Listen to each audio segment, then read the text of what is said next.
Bonsoir à tous. Eh bien, prenons encore un court instant ce soir pour lire un autre passage du livre L'étonnant secret des âmes du purgatoire. Nous avons terminé hier l'entretien de sœur Emmanuelle Maillard avec la mystique autrichienne Maria Sima. Cette mystique décédée en 2004 qui a pu pendant 50 années de sa vie converser avec des âmes du purgatoire. Vraiment, nous avons pu voir la richesse de ses paroles. Elle nous a montré l'importance de devenir meilleur ici-bas, de devenir plus charitable, de quitter la voie du péché et de courir dans celle de la perfection chrétienne. Et on a pu comprendre, à travers cet entretien, combien il est important de prier, d'offrir nos messes, nos souffrances pour les âmes du purgatoire qui, malheureusement, ne peuvent plus prier pour elles-mêmes et qui attendent, ce temps long de purification de la conséquence de tous leurs péchés. Alors, sans plus tarder, lisons la suite de ce petit livre. Au nom du Père qui m'a créé, du Fils qui m'a sauvé et du Saint-Esprit qui me sanctifie. Amen. Jésus, je me plonge dans ta divine volonté, je m'immerge en toi, je m'identifie à toi, je me fusionne en toi et je te demande de venir me remplir de ta présence, de ta lumière, de ton Esprit Saint, de ton amour et de venir toi-même lire et méditer ce nouveau passage que tu nous donnes à travers ces révélations privées, à travers ces personnes qui nous témoignent dans des livres, à travers des saints qui nous parlent du purgatoire, que notre cœur puisse vraiment s'ouvrir à tous ces mots que nous recevons, tous ces passages que nous recevons, et que nous puissions décider de travailler pour toi à l'avènement de ton royaume, que nous puissions décider d'être meilleurs et offrir tout ce que nous vivons pour l'expiation des peines des âmes du purgatoire, et vraiment que ces âmes puissent te rejoindre, puisque c'est ton intention, c'est ta volonté à toi aussi, que tous tes enfants te rejoignent. Tu en souffres, Seigneur, de ce temps de séparation. Alors vraiment que nous puissions te servir ici-bas pour te ramener tes enfants à toi, non seulement les personnes ici en exil avec nous sur la terre, que nous puissions réparer en leur nom, prier pour elles, etc., t'aimer au nom de tous, mais aussi donc offrir nos prières, nos souffrances, nos sacrifices au nom des âmes du purgatoire pour qu'elles puissent te rejoindre plus vite. Merci Seigneur pour tout ce que tu nous donnes. Merci avec tes propres remerciements. Nous te louons, nous te bénissons, nous t'adorons dans ta divine volonté, avec ton amour, tes adorations, tes louanges, tes bénédictions. Et vraiment, c'est avec tes propres remerciements que nous te remercions Seigneur. Maintenant, parle à travers ma bouche, Jésus, c'est toi qui viens lire et méditer ce passage et envoie-moi ton Esprit Saint que je reste toujours dans ta vérité. Alors, la deuxième partie de ce livre, puisque la première traitait donc de cet entretien entre Sœur Emmanuelle et Maria Sima, maintenant Sœur Emmanuelle a repris différents exemples que des saints nous ont donné. Les saints nous parlent du purgatoire. Et donc c'est vraiment intéressant parce que c'est une notion qui a été vécue par beaucoup de saints que nous aimons et que nous prions. Beaucoup de saints ont donné une idée de la réalité du purgatoire. Leurs témoignages nous offrent des exemples concrets qui illustrent et confirment la doctrine de l'Église. Vraiment, cela doit nous renforcer dans notre foi et confirmer la doctrine de l'Église. Voilà, tous ces témoignages de saints. Examinons en particulier ce qu'ont écrit 3 saints qui ont beaucoup influencé notre génération. On va voir des exemples qui ont été donnés par Saint Padre Pio, des exemples qui ont été donnés par Sainte Thérèse de l'Enfant Jésus et des exemples donnés par Sainte Faustine Kowalska. Donc ce n'est pas n'importe qui, Saint Padre Pio, Sainte Thérèse de l'Enfant Jésus et Sainte Faustine. Voici ce que Saint Padre Pio a donné comme exemple. Voici le premier exemple qu'il donne. Le Padre Pio raconta cette histoire au père Anastasio, son confrère. Il a raconté cette histoire, donc il a pu parler avec une âme du purgatoire. Un soir, pendant que j'étais seule dans le chœur à prier, j'entendis le bruissement d'un habit et j'aperçus un jeune moine qui stationnait près du maître-autel. Il semblait épousseter les candélabres et arranger les fleurs. J'ai cru que c'était le père Léon qui préparait l'autel. Et puisque c'était l'heure du dîner, je suis allée lui dire « Père Léon, va dîner. Ce n'est pas le moment d'épousseter ni de ranger l'autel. » Mais une autre voix, une voix qui n'était pas celle du père Léon, me répondit « Je ne suis pas père Léon. »« Et qui es-tu » lui demandai-je. « Je suis un de tes confrères, et j'ai fait mon noviciat ici. J'étais chargée de ranger l'autel pendant mon année de noviciat. Hélas, je n'ai pas souvent honoré Jésus lorsque je passais devant l'autel, si bien que le très saint sacrement qui était conservé dans le tabernacle n'a pas été respecté. À cause de cette grave négligence, je suis encore au purgatoire. Maintenant, Dieu, dans son immense bonté, m'a envoyé ici pour que tu puisses accélérer le temps où je jouirai du paradis. Prie pour moi. Donc vraiment, il s'agit en fait d'une âme, eh bien d'un père qui a fait son noviciat au même endroit que Padre Pio et qui avait comme petite mission d'enlever les poussières autour du tabernacle où se trouvait le Saint-Sacrement.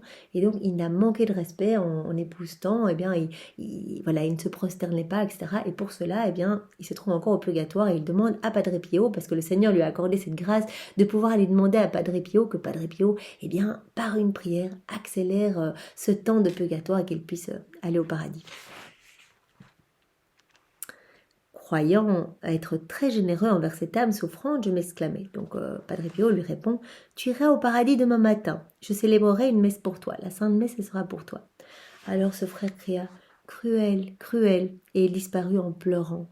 Ce gémissement me causa une blessure au cœur, et j'ai senti et sentirai, que j'ai senti et sentirai toute ma vie. En effet, j'aurais pu envoyer tout de suite cette âme au paradis, alors que je l'ai condamnée à rester encore une nuit dans les flammes du purgatoire. Je crois qu'on n'a pas idée de la torture, de la séparation, voilà, de notre âme avec Dieu. En fait, ce temps est tellement triste en fait, comme nous avions pu le voir hier. Eh bien, vraiment, ce sont vraiment des souffrances pires que les pires des souffrances ici. Alors, elles sont tolérées parce qu'il y a l'espérance immense et cette joie d'un jour pouvoir s'unir à Dieu, mais cette séparation est très longue et très douloureuse. Et donc vraiment, Padre Pio aurait pu dire une prière tout de suite et libérer cette âme. Et il a dit, voilà, en pensant être généreux, je le ferai demain matin. Et cette âme, en fait, vraiment est partie en pleurant. Donc vraiment, il intitule cet extrait Ne jamais renvoyer une âme. Et vraiment, tout de suite, en fait, ne pas remettre au lendemain. Il s'adresse à chacun de nous. Eh bien, quand nous avons l'opportunité de prier pour une âme du purgatoire, ne le faisons pas. Ah oui, j'irai à la messe dimanche dans une semaine. Eh bien, je prierai pour les âmes du purgatoire. Faisons-le tout de suite. Nos sacrifices, c'est maintenant. Nos prières, c'est maintenant. Nos chapelets, c'est maintenant qu'on peut les offrir. Tout ce que l'on peut faire, eh bien, libère, accélère ce temps au purgatoire. Et ces âmes souffrent vraiment. Chaque seconde est une torture. Donc vraiment, offrons un maximum et faisons-le dans la divine volonté pour qu'un maximum d'âmes puissent être vraiment libérées. Et n'oublions pas, eh bien, tous ces moments d'amour que nous prenons. Offrons-les au nom des âmes du purgatoire. Les méditations des heures de la passion, très important, offrons-les au nom des âmes du purgatoire. Voilà, nous pouvons vraiment méditer le chemin de croix au nom des âmes du purgatoire, faire le chapelet à la divine miséricorde au nom des âmes du purgatoire. Faisons tout vraiment en leur nom et aimons. Par exemple, on peut faire le chapelet du précieux sang et ou les 15 oraisons de Sainte Brigitte et demander vraiment que le sang de Jésus vienne recouvrir, par exemple pour le chapelet du précieux sang, vienne recouvrir par exemple tous les péchés de manque d'amour des âmes du purgatoire, les péchés contre la chair, les péchés de la chair, les péchés contre la pureté, les péchés d'orgueil, les péchés de ressentiment, tous les péchés vraiment accomplis par faiblesse, ignorance, négligence, les péchés où les âmes n'ont pas voulu accepter leur souffrance par amour pour Jésus, les péchés de confort, les péchés de murmure contre les saintes ordonnances. Nous pouvons reprendre tout cela et nettoyer vraiment les âmes du purgatoire dans le sang de Jésus. Lorsque nous faisons par exemple le chapelet du précieux sang, ou bien quand nous faisons le chapelet de la divine miséricorde, et bien vraiment implorons la miséricorde de Dieu et un temps accéléré de purgatoire pour toutes les âmes qui s'y trouvent, et particulièrement les plus oubliées, celles pour qui personne ne prie. Alors il donne une deuxième histoire. Un soir, le Padre Pio était au rez-de-chaussée du couvent, dans une chambre transformée en hôtellerie. Il était seul. Il venait de se mettre au lit quand tout à coup un homme enveloppé d'un manteau noir lui apparut. Stupéfait, le padre se leva de son lit et demanda à l'homme qui il était et qu'est-ce qu'il voulait. L'inconnu répondit qu'il était une âme du purgatoire. « Je suis Pierre Di Moro, dit-il. Je suis mort dans un incendie, le 18 septembre 1908, dans ce couvent. » En effet, le couvent, après l'expropriation des biens ecclésiastiques, avait été transformé en un hospice pour personnes âgées. Je suis mort dans les flammes pendant que je dormais sur ma paillasse, exactement dans cette chambre-ci. Je viens du purgatoire, car Dieu m'a permis de te demander de célébrer une messe pour moi demain matin. Grâce à cette messe, je pourrai enfin aller au paradis. Nous voyons déjà la puissance de faire dire des messes pour nos défunts et pour toutes les âmes du purgatoire. Alors à cette occasion, à cette intention, quelqu'un m'a partagé une vidéo sur les âmes du purgatoire très intéressante. Et apparemment, il y a un monastère à Montligeon qui est consacré aux âmes du purgatoire et nous pouvons faire dire des messes perpétuelles. Donc voilà, c'est une petite contribution, on donne une petite contribution pour un défunt et son nom se trouvera au pied de l'autel, voilà, jusqu'à la fin des temps, en fait, voilà, nous pouvons même faire ça pour des personnes vivantes, et cela continuera, ce sont des messes perpétuelles. Toutes les messes sont données à l'intention, de tous les défunts qui ont été confiés, de toutes les âmes du purgatoire confiées. Donc c'est vraiment magnifique, et faisons-le pour nos familles, puisqu'on voit que cela aide grandement. Et donc ici, il y a une âme qui a reçu la grâce de Dieu, et donc c'est vraiment une grâce, le Seigneur octroie cette grâce de pouvoir aller trouver une sainte personne qui a également reçu la grâce de pouvoir communiquer avec les âmes du purgatoire, pour qu'elle prie, qu'elle fasse une messe, et ici en l'occurrence c'était Padre Pio. Padre Pio promit à cet homme qu'il dirait une messe pour lui. Mais, raconta Padre Pio, je désirais l'accompagner à la porte du couvent. J'avais bien compris que je parlais avec un défunt. En effet, lorsque nous sortîmes sur la place de l'église, l'homme qui était à côté de moi disparut tout à coup. Je dois admettre que je suis rentrée au couvent assez effrayée. Le père Paolino da Casalanda, un prieur du couvent, donc s'aperçut de mon agitation. Après lui avoir expliqué ce qui s'était passé, je lui demandai la permission de célébrer la Sainte Messe pour l'âme du défunt. Quelques jours plus tard, le père Paolino voulut vérifier l'information et se rendit au bureau des enregistrements de la mairie de San Giovanni Rotondo. Il fit sa demande et on lui permit de consulter le registre des défunts de l'année 1908. L'histoire du Padre Pio était vraie. Dans le registre des défunts, le père Paolino trouva que Pierre Di Moro était mort le 18 septembre 1908 dans l'incendie de l'hospice. Donc voilà. Par ce témoignage, nous voyons combien ces âmes ont besoin de nous. Et donc ici, le père Paolino a pu vérifier les dires du Padre Pio, et a pu vérifier que effectivement ce monsieur était bien mort en 1908 et ce père était bien mort en 1908 de l'incendie de l'hospice. Alors voici encore une autre histoire donnée par Padre Pio. Madame Cleonis Morcaldi de San Giovanni Rotondo était une des filles spirituelles du Padre Pio. Un mois après la mort de sa maman, Cleonis alla se confesser au Padre. Après la confession, il lui dit « Ce matin, ta mère est allée au paradis. Je l'ai vue pendant que je célébrais la Sainte Messe. » Comme Sainte Thérèse et Sainte Faustine, le Padre Pio pouvait voir au-delà du monde tangible. Le Padre Pio pouvait voir ce qui se passait dans le purgatoire. Pour lui, il n'y avait aucun écran entre le paradis, le purgatoire et la terre. Donc vraiment, il pouvait voir de manière tout à fait concrète ce qui se passait. Ces témoignages sont précieux, car ils nous présentent des fragments de cet immense monde spirituel que nos yeux ne peuvent voir, mais qui est tellement plus réel que nos télévisions ou nos écrans d'ordinateur. Donc vraiment, tous les témoignages du Padre Pio sont vraiment très précieux, parce que lui, il avait cette grâce de pouvoir voir ce qui se passait au purgatoire, au paradis, mais de la même manière que qu'il pouvait observer les choses ici-bas sur la terre. Et donc vraiment, voilà. Cela doit nous conforter encore plus à devenir meilleurs et à travailler vraiment à ce que les âmes du purgatoire expient leur peine plus vite grâce à nos prières, nos sacrifices, les messes, etc. Alors voici maintenant des histoires racontées par... je pense qu'il n'y en a qu'une. Une histoire racontée par Sainte Thérèse de l'Enfant Jésus. En guise d'introduction, la petite Thérèse est la plus jeune docteure de l'Église. À son époque, lorsque les intellectuels catholiques approfondissaient surtout l'idée de la justice de Dieu, Thérèse se jeta dans les bras de Dieu qu'elle voyait comme son plus cher ami et un Père plein de miséricorde. À travers son livre « Histoire d'une âme », elle accompagne l'Église dans les profondeurs de l'amour de Dieu.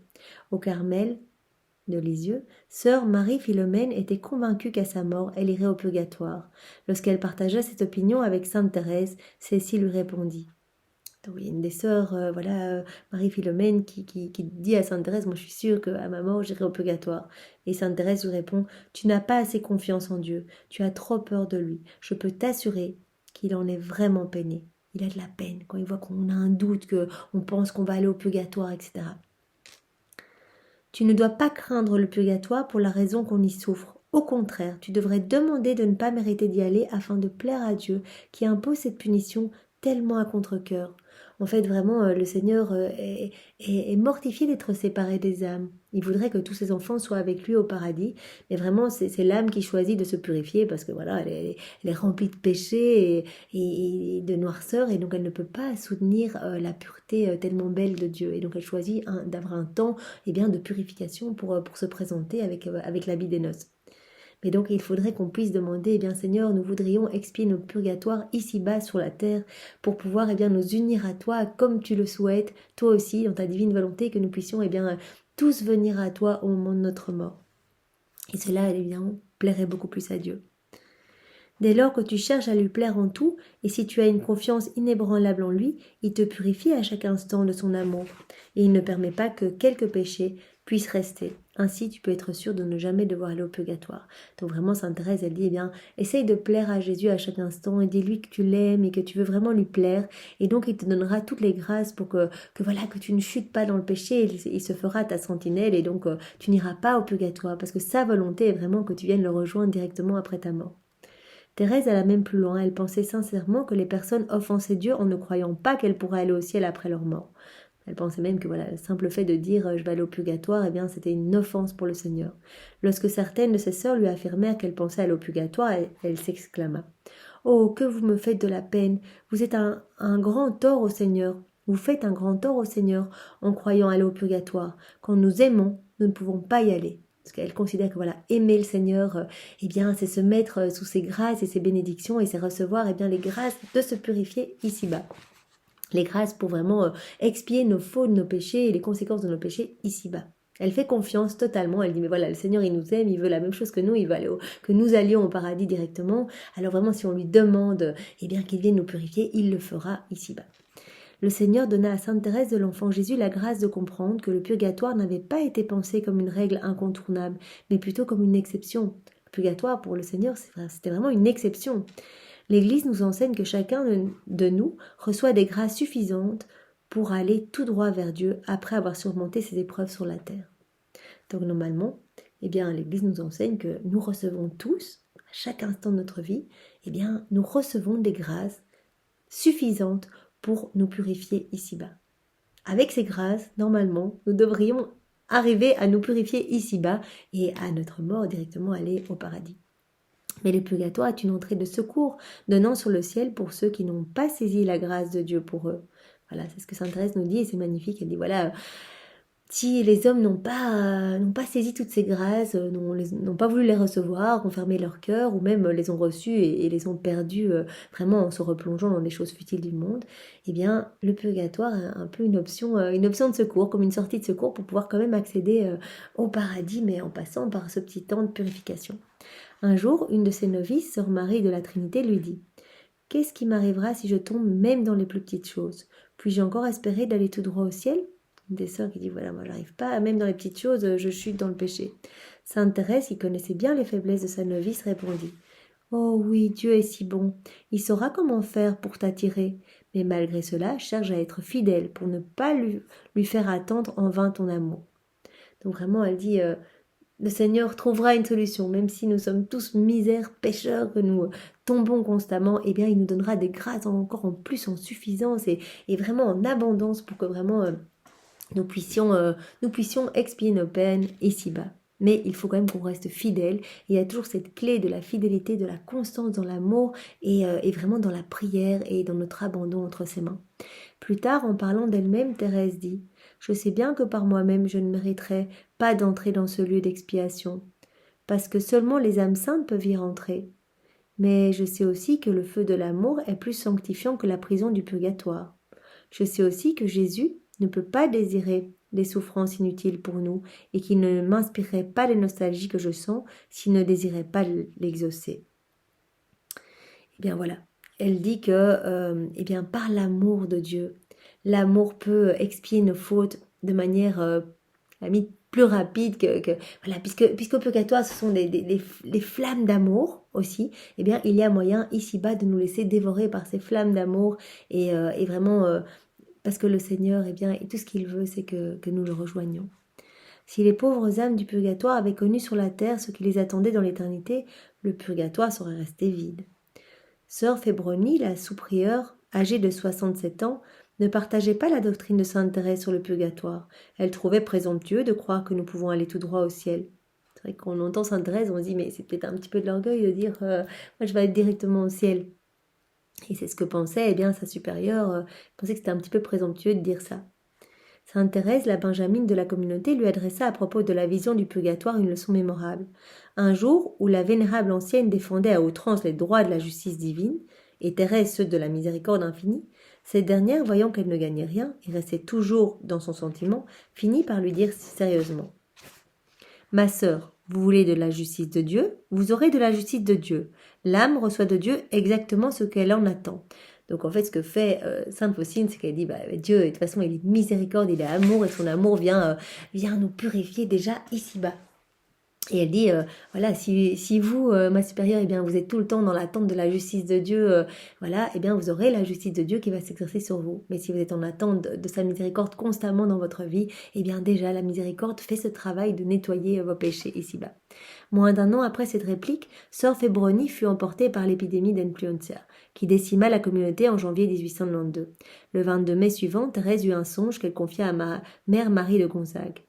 « Oh, ma mère, ma sœur Fébroni est venue cette nuit demander que l'on prie pour elle. Elle est en purgatoire, sans doute pour n'avoir pas assez compté sur la miséricorde du bon Dieu. » Par son air suppliant et son regard profond, elle semblait me dire « Vous avez raison, toute justice s'accomplit sur moi, mais c'est ma faute. Si je vous avais cru, j'aurais été droit au ciel. » Donc voilà, si toute sa vie, elle s'était dit, eh bien, Jésus est amour et il va me donner les grâces pour pouvoir expier mon purgatoire ici-bas, parce que je le demande et je sais que si je le demande, eh bien, Jésus veut la même chose et va me l'accorder. Donc nous pouvons, eh bien, faire cette demande comme, eh bien, le bienheureux Carlo Acutis, comme une autre personne dont nous avons lu l'exemple hier, si nous demandons ici-bas de pouvoir faire notre purgatoire à notre mort, nous irons directement au paradis. Mais demandons-le, parce que Jésus est bon, il nous donnera les grâces en suffisance pour vraiment, par son amour, brûler les conséquences de nos péchés ici-bas.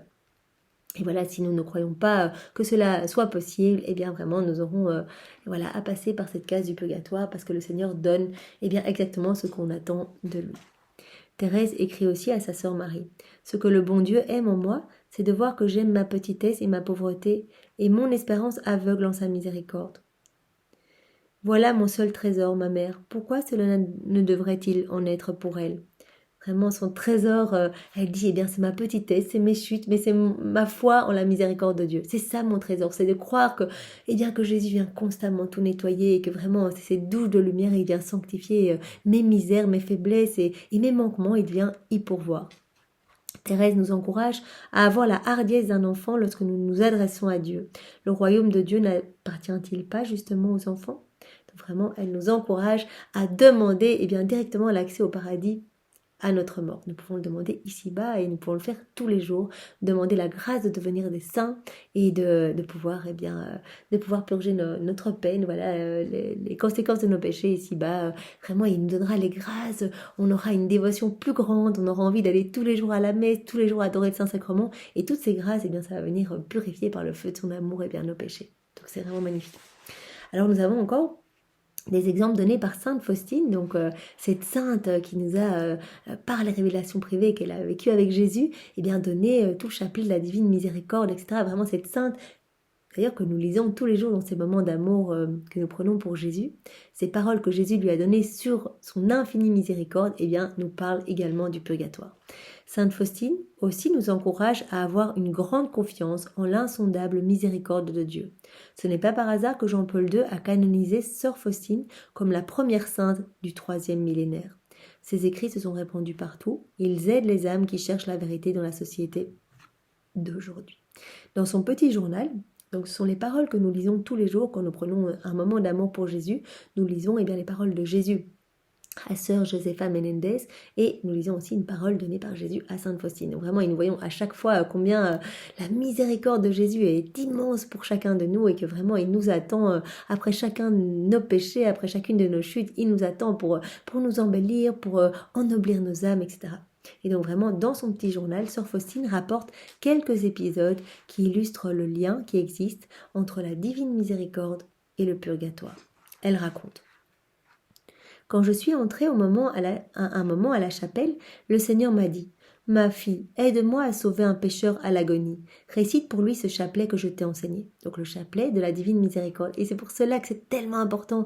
Si nous pouvions tous le réciter à 3 heures, dans la divine volonté de Jésus, au nom de tous les agonisants de tous les temps, au nom de toutes les âmes du purgatoire, au nom de tous les pécheurs obstinés, au nom de tous ceux qui n'ont pas foi en la miséricorde de Dieu, au nom de toutes les âmes qui sont consacrées à l'Église, nous pouvons étendre cette prière pour tout le monde. Mais vraiment, si nous le faisons au nom des âmes du purgatoire et des agonisants, c'est magnifique parce que les agonisants vont pouvoir s'éteindre dans de magnifiques dispositions et vont pouvoir choisir la lumière et vraiment être sauvés, avoir cette joie de l'éternité au ciel. Lorsque j'ai commencé à réciter ce chapelet, donc le Seigneur a demandé à Sainte Faustine de réciter un chapelet, le chapelet de la divine miséricorde, pour un agonisant qui est en train de se débattre aux proies des démons. Et lorsque j'ai commencé à réciter ce chapelet, nous dit Sainte Faustine, j'ai vu ce mourant dans de terribles luttes et supplices. Son ange gardien le défendait, mais il était comme sans force devant l'immensité de la misère de cette âme. Cette âme se débattait avec les démons qui essayaient de tirer cette âme en enfer. Toute une multitude de démons attendaient cette âme. Quelle horreur! Mais pendant que je récitais le chapelet, je vis Jésus tel qu'il est, peint sur le tableau. Donc vous voyez cette image de Jésus miséricordieux avec les rayons d'amour qui sortent de son cœur. Vous voyez certainement cette image et donc Sainte Faustine peut le voir comme ça au moment où elle récite le chapelet de la divine miséricorde au nom de cet agonisant. Les rayons qui sortaient du cœur de Jésus enveloppèrent le malade et les forces des ténèbres s'enfuirent dans la panique. Mais c'est magnifique et nous avons l'opportunité de le faire au nom de tous les agonisants. C'est incroyable. Et moi, j'ai eu l'opportunité de pouvoir le faire pour un mourant. Je ne savais pas qu'il était en train de mourir, mais j'ai fait ce chapelet pour cette personne. Et j'ai appris par la suite qu'elle s'était vraiment éteinte. En fait, elle s'était éteinte à 3 heures au moment où je faisais le chapelet. Mais dans une paix inimaginable, avec un sourire aux lèvres. Et donc, vraiment, je me suis dit, merci Seigneur, vraiment, merci d'être venu chercher cette personne et vraiment de l'avoir... enveloppée de ton amour et qu'elle ait pu vraiment mourir dans de magnifiques dispositions. Donc vraiment, c'est très très puissant et nous sommes invités à le faire vraiment tous les jours au nom de tous les agonisants, au nom de toutes les âmes du purgatoire. Le malade rendit calmement le dernier soupir. Lorsque je reviens à moi, je compris combien la récitation de ce chapelet est importante auprès des mourants. Elle apaise la colère de Dieu. C'est incroyable. Donc vraiment... allons-y, tous les jours, à 3 heures ou plus tard. Voilà, si on n'a pas l'opportunité à 3 heures, on peut le faire plus tard. Pour le Seigneur, il n'y a pas de question de temps. On dit, voilà, Seigneur, je m'unis à toi au moment où tu t'es fait transpercer le côté par la lance, tu es sur la croix et je suis près de toi. Et je veux vraiment m'unir à toi, je veux t'aimer, je veux t'adorer au nom de tous. Et je veux vraiment prendre l'eau et le sang qui ont coulé de ton côté. Et je veux vraiment recouvrir tous les agonisants et toutes les âmes du purgatoire et je veux vraiment réciter ce chapelet de la divine miséricorde en union avec toi, que ce soit toi qui récites ce chapelet en moi et je veux vraiment que ta miséricorde s'étende sur toutes ces personnes qui sont en train de se battre contre les forces des ténèbres et vraiment leur âme est vraiment dans une situation très difficile. En une autre occasion, elle révéla ce que signifie pour les âmes du purgatoire avoir continuellement soif de Dieu. Donc elle va expliquer ce que c'est pour ces âmes du purgatoire d'avoir soif de Dieu, d'avoir vraiment cette soif de cette présence de Dieu. Je demandais au Seigneur Jésus pour qui dois-je encore prier. Jésus me répondit, donc c'est Sainte Faustine qui parle.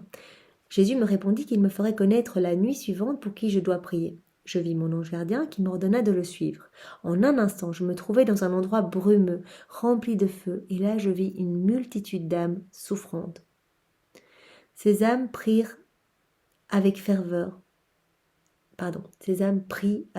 mais elles peuvent prier uniquement pour nous. Elles ne peuvent plus prier pour elles-mêmes, sans efficacité pour elles-mêmes.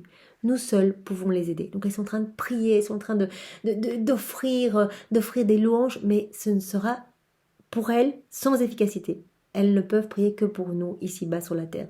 Donc vraiment, nous avons l'opportunité ici, nous avons la chance de pouvoir prier pour ces âmes. Ces âmes prient avec ferveur, mais sans efficacité pour elles-mêmes. Nous seuls pouvons les aider. Les flammes qui les brûlaient ne me touchaient pas. Mon ange gardien ne me quittait pas un seul instant. Je demandais à ces âmes quelles étaient leurs plus grandes souffrances. Elles me répondirent d'un commun accord que leur plus grande souffrance était la nostalgie de Dieu. C'est ça la plus grande souffrance. C'est qu'au moment de leur mort, elles ont pu voir la lumière, même de manière un petit peu, comme le disait Maria Sima, un petit peu diffuse, mais par rapport à l'obscurité, à la noirceur de la terre, je crois qu'on n'a pas aidé dans quelle noirceur on vit ici-bas, même cette lumière diffuse les a embrasées. En fait, cet amour les a brûlée vive. Et donc, elle ne supporte plus cette séparation d'avec cet amour et cette lumière. Et donc, elles ont vraiment la plus grande souffrance qu'elles ressentent, c'est la nostalgie de Dieu. J'ai vu la mère de Dieu visitant les âmes du purgatoire. Les âmes l'appellent l'étoile de la mer. Elle leur apporte du soulagement. Donc, comme nous a dit Maria Sima, eh bien, voilà, Marie passe beaucoup de temps au purgatoire pour apporter du soulagement, parce que Marie, eh bien, elle porte l'amour même de Dieu, et donc elle peut vraiment amener déjà la lumière de Dieu au purgatoire. Nous avions vu également, via Maria Sima, qu'il y avait aussi des anges, tous nos anges gardiens sont là, mais aussi beaucoup d'anges de la cour céleste sont aussi au purgatoire pour réconforter ces âmes en souffrance. L'amour généreux de Sainte Faustine l'a conduite à supporter les mêmes tourments que certaines âmes éprouvent au purgatoire.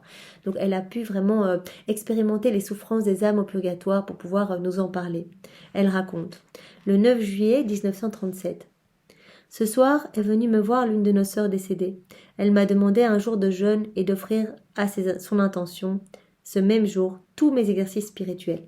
Donc il y a une des sœurs de son couvent qui est venue la trouver et qui lui a demandé d'offrir tous ses sacrifices, tous ses exercices spirituels et son jeûne et toutes ses prières pour qu'elle puisse expier plus vite son purgatoire. J'ai répondu que je le ferais. Le lendemain, dès le matin, j'ai décidé de tout offrir à l'intention de cette sœur. Durant la messe, j'ai vécu un moment sans supplice. Donc elle a reçu la grâce de Dieu de pouvoir ressentir ce que cette sœur ressentait au purgatoire.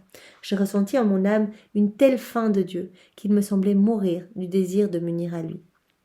Et je pense que dans une certaine mesure, Louisa, qui préférait mourir que d'être séparée de Dieu, vivait cette souffrance, cette soif de Dieu. Puisqu'elle a connu l'union avec l'immensité, avec Dieu, Louisa, on peut le lire dans les écrits du ciel, elle demande à Dieu, elle dit, mais je meurs, je vis continuellement des petites morts d'être séparée de toi, et je peux comprendre par ces souffrances atroces, vraiment atroces, ce sont les pires des souffrances, elle préférait vivre la crucifixion, etc., que vivre cette séparation d'avec Jésus, alors qu'il vivait complètement en elle, c'était vraiment la souffrance de ne pas le voir, Jésus lui dit, tu ressens un petit peu ce que les âmes du purgatoire ressentent, cette soif de Dieu, cette soif d'être unie à lui en fait.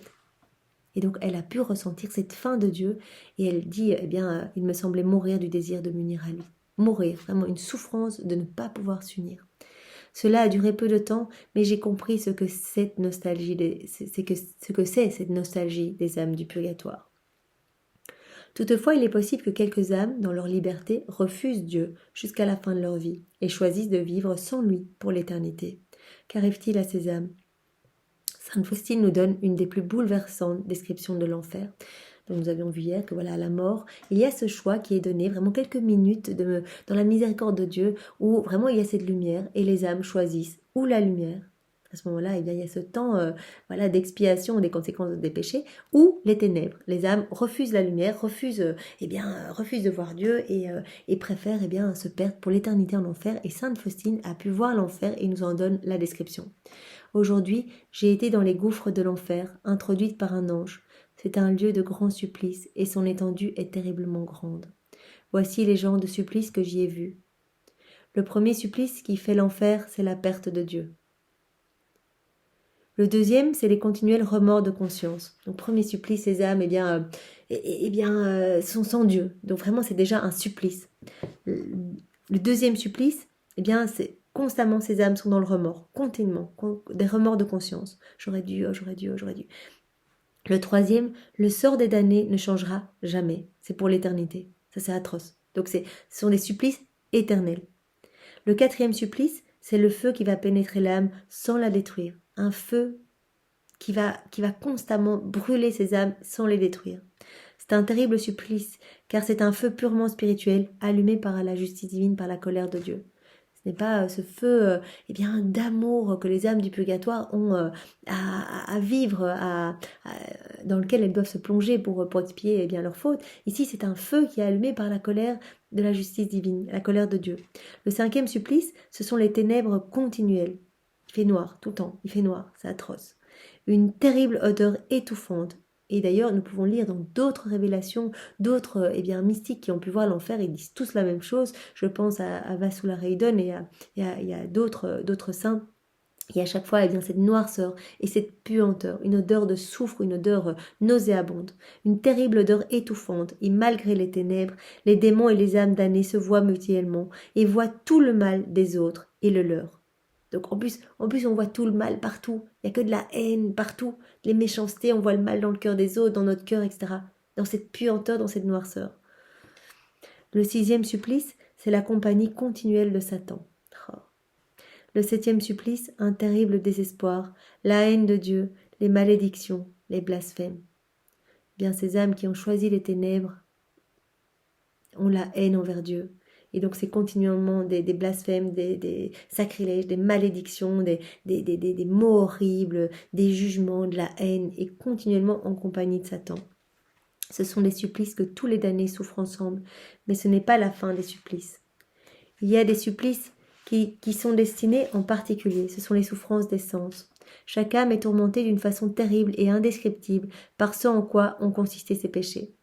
Donc chaque âme, il y a les supplices communs, la noirceur, la puanteur, la haine, les blasphèmes, la compagnie de Satan, etc. Tous les supplices communs, mais il y a aussi les supplices que chaque âme va avoir à vivre personnellement en fonction de ce qu'elle a fait comme péché pendant sa vie.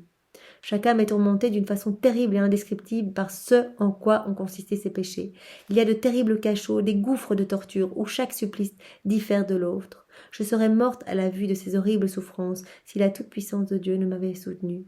Que le pécheur sache, il sera torturé durant toute l'éternité par les sens qu'il a employés pour pécher. Vous voyez, si on a l'habitude de dire des blasphèmes ou des choses horribles avec notre bouche, eh bien on vivra si on choisit les ténèbres. Parce que vraiment, l'éternité de lumière ou de ténèbres, c'est entre nos mains. C'est nous qui pouvons choisir. Le Seigneur, lui, il pleure pour que tous ses enfants reviennent à lui. Et donc vraiment, il y a des âmes qui ont honte, qui ne veulent pas montrer leur péché, qui préfèrent bien la noirceur pour aller se cacher. Et donc, il faut savoir que voilà, si toute sa vie, on a dit des horreurs avec sa bouche, eh bien, il y aura ces tourments et ces supplices éternels. Eh bien, comme si la bouche qui va brûler éternellement. Que le pécheur le sache, il sera torturé durant toute l'éternité par les sens qu'il a employés pour pécher. J'écris cela sur l'ordre de Dieu, pour qu'aucune âme ne puisse s'excuser en disant qu'il n'y a pas d'enfer, ou que personne n'y a été et ne sait comment c'est. Donc elle dit, eh bien je vous témoigne, sur ordre de Dieu. Pour moi c'est affreux de témoigner, mais je vous témoigne pour que personne ne dise non, on ne savait pas que ça existait, etc. Voilà, il faut que nous ayons connaissance de ça et que nous choisissions la lumière, et ici-bas déjà, choisissons-la. Et prions pour tous nos frères et sœurs qui ne croient pas ou qui s'obstinent dans le péché ou qui ne veulent pas de Dieu ou qui se ferment, etc. Prions vraiment pour leur conversion, et prions pour que la miséricorde de Dieu vienne vraiment comme une douche de lumière sur toutes ces vies pour lesquelles nous prions. Moi, sœur Faustine, par ordre de Dieu, j'ai été dans les gouffres de l'enfer pour en parler aux âmes et témoigner que l'enfer existe. Les démons ressentaient une grande haine envers moi, mais l'ordre de Dieu les obligeait à m'obéir. J'ai remarqué une chose, qu'il y a là-bas beaucoup d'âmes qui doutaient que l'enfer existe. Eh bien, comme dans beaucoup d'autres révélations. Voilà, des personnes qui ont pu voir l'enfer, et je pense aussi aux petits voyants de Fatima qui ont eu aussi la vision de l'enfer. Eh bien, ils disent tous que voilà, beaucoup qui se trouvent en enfer doutaient que l'enfer existe. Ils ne savaient pas que l'enfer existait, et vraiment ils ont continué à vivre, à se plonger dans les jouissances du monde et à rejeter la lumière, jusqu'au moment de leur mort où ils ont également rejeté la lumière. C'est tellement triste, il faut vraiment que nous offrions toutes nos prières pour que plus personne ne tombe vraiment en enfer. Quand je suis revenue à moi, je ne pouvais pas apaiser ma terreur de ce que les âmes y souffrent si terriblement. C'est pourquoi je prie encore plus ardemment pour la conversion des pécheurs, et sans cesse j'appelle la miséricorde divine sur eux.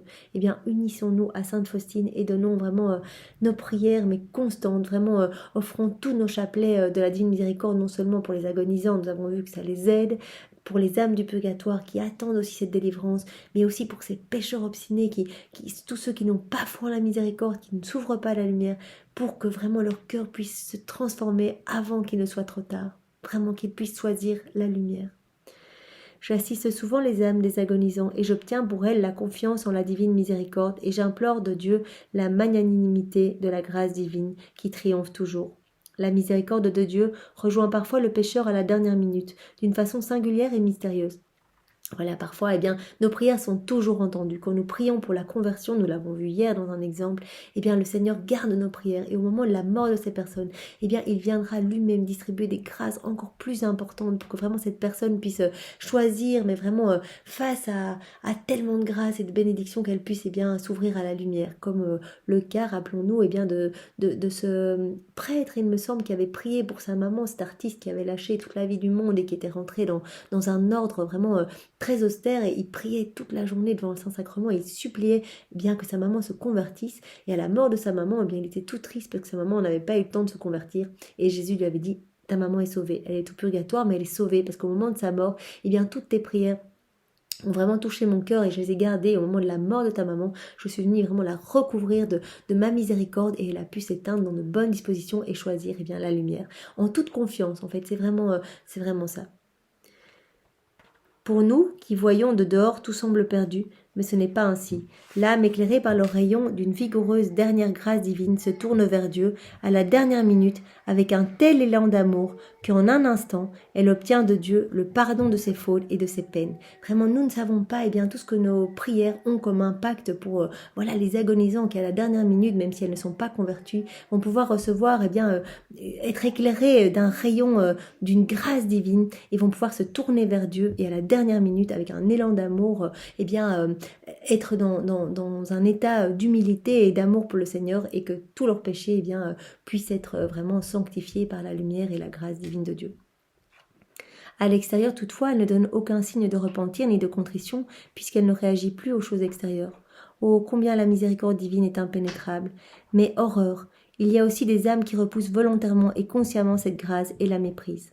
Pendant l'agonie, Dieu miséricordieux donne à l'âme un moment d'illumination intérieure dans lequel, si l'âme le veut, elle a la possibilité de revenir à Dieu. Donc vraiment, comme Maria Sima nous en a parlé également, il y a pendant les dernières minutes, le dernier râle, l'agonie, un moment qui est laissé à l'âme agonisante pour se repentir, pour choisir la lumière ou les ténèbres. Un moment pour revenir à Dieu et donner à toute personne agonisante. Donc vraiment, dans l'extrême bonté de Dieu, il accorde ce temps. Mais parfois, dans les âmes, il y a un entêtement si grand qu'elles choisissent consciemment l'enfer, annulant toutes les prières et d'autres âmes élèvent pour elles, à Dieu, et aussi les efforts de Dieu, parce que Dieu veut que ses enfants viennent, ça lui déchire le cœur quand une âme choisit les ténèbres, ça lui arrache une partie de son cœur, puisque nous sommes tous câblés à son cœur.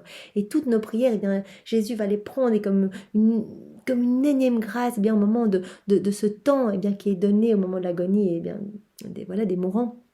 Il va verser encore plus de grâce pour que cette âme puisse revenir à lui. Mais malheureusement, il y a des âmes qui réduisent à néant toutes ces prières et qui ne veulent pas et qui choisissent quand même, malgré tous les efforts de Dieu, malgré toutes ces prières offertes pour elles, qui choisissent quand même d'aller se condamner elles-mêmes en enfer.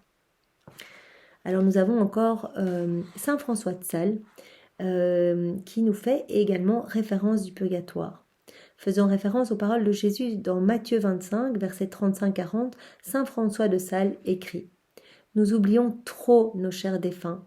On fait volontiers des œuvres de miséricorde et l'on ne pense pas, en effet, en faisant cet effort, à procurer la délivrance des âmes souffrantes.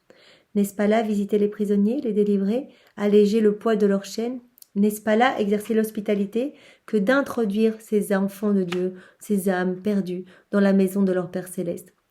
Donc Saint François de Sales nous montre que, même si nous sommes charitables ici-bas, nous devons penser également à ces âmes qui attendent, de pouvoir être purifiées par nos prières, de pouvoir être purifiées plus vite, par nos offrandes, nos messes, nos sacrifices, nos souffrances. Et c'est un acte de charité. Il pointe cela comme si nous visitions, des prisonniers ici-bas. Nous faisons de même quand nous prions pour les âmes du purgatoire.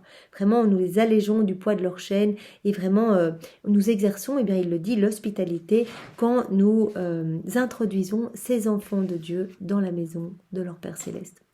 Tu donnes des habits à celui qui n'en a pas, tu fais bien en cela, mais tu fais mieux encore en revêtant de la splendeur immortelle ces membres souffrants du corps du Christ. Parce que les âmes du purgatoire, sont les membres souffrants du corps du Christ.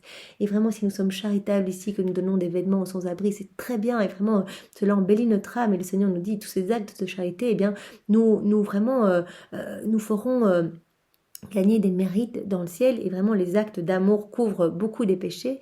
Donc vraiment, il dit c'est très bien, mais vraiment combien plus est d'offrir l'habit de lumière à des âmes qui sont éloignées de Dieu. Vraiment ces âmes qui font partie du corps, des membres souffrants du corps du Christ. Eh bien, nous leur offrons un habit de lumière, l'habit des noces, en priant pour ces âmes, en offrant nos souffrances, nos sacrifices, nos jeûnes, que sais-je.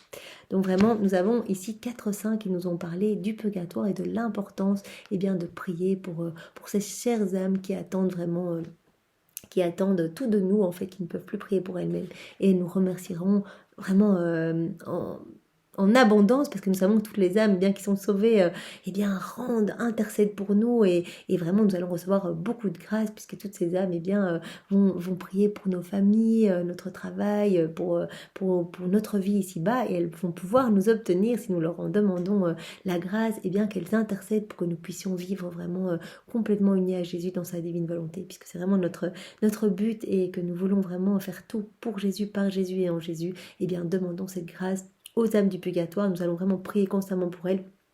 Et elles vont à leur tour prier pour que nous obtenions cette grâce de cette union d'amour, de cette union sanctifiante avec notre Jésus, et que nous puissions vivre vraiment en tant qu'enfant de lumière ici-bas, et vivre la vie des bienheureux ici-bas sur la terre, et arriver directement à notre mort au paradis, parce que quand nous vivons dans la divine volonté, Jésus nous promet directement le paradis à notre mort. Donc, ayons foi en ses paroles, en sa miséricorde, en son amour, et en cette union vraiment à tous ces actes qu'il fait à travers nos humanités. Merci Seigneur de nous éclairer à travers ces messages, ces paroles que tu as données à tous ces saints, ces grâces que tu as données à tous ces saints.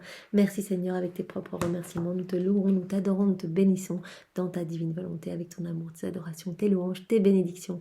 Nous te remercions Seigneur au nom de tous. Au nom du Père et du Fils et du Saint-Esprit. Amen.